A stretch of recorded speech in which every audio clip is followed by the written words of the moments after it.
Sa pamamagitan ng mga kawikaang ito, magkakaroon ka ng karunungan. Maitutuwid mo ang iyong ugali at mauunawaan mo ang mga aral na magbibigay sa iyo ng karunungan.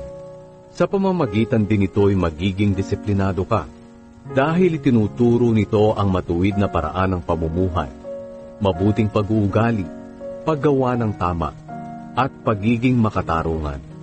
Makapagbibigay ito ng karunungan sa mga walang kaalaman at sa kabata ay magtuturo ng tamang pagpapasya. Sa pakikinig nito, ang marunong ay lalong magiging marunong at ang may pinag-aralan ay magiging dalubhasa upang maunawaan nila ang kahulugan ng mga kawikaan, mga talinghaga at mga bugtong ng marurunong.